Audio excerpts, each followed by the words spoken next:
तुलसीदास जी की एक चौपाई है और मैं समझता हूं आप सबको याद है वो, ऐसा कोई नहीं होगा जिसको वो याद ना हो, लेकिन उस चौपाई को अभी तक हमने जीवन में उतारा नहीं। सिया राम में सब जग जानी, करऊं प्रणाम जोर जुग पान।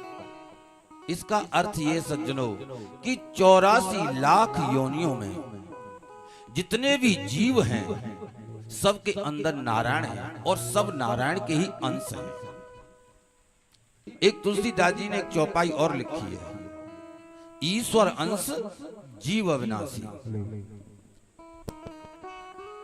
देखो, ईश्वर अंश जीव अविनाशी, हम सब कौन हैं? जैसे देखो ये फूल है, इसको थोड़ी देर के लिए आप ईश्वर मान लो। ये क्या है?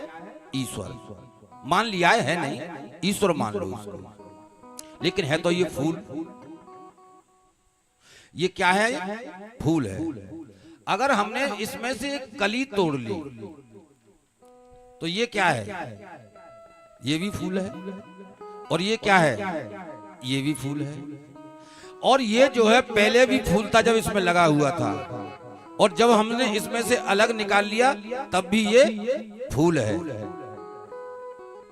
अब इन दोनों में अंतर क्या है?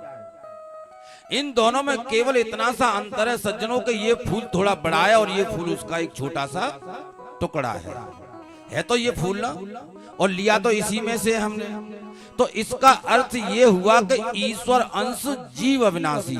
ये हम सब जितने भी जीव हैं किसके टुकड़े हैं? ईश्वर के। अंतर क्या है कि वो बहुत विशाल है, उसका हृदय बहुत बड़ा है और हमारा हृदय बहुत छोटा है। जैसे आप अपने घर पर जब लाइट लगाते हो, आप अपने घर पर जब दीपावली की लाइट लगाते हो, तो लाइट लगाते समय ये भी आपके मन में विचार होता है कि ये जो बल्ब लगाए जा रहे हैं कहीं ऐसा ना हो इनका प्रकाश पड़ोसी को मिल जाए, तो बड़े हिसाब से लगाए जाते हैं कि इसका सुख पड़ोसी को ना मिले। लेकिन वो जो ईश्वर है, वो जब सूर्य उदय होता है तो वो सबको एक समान प्रकाश देता है।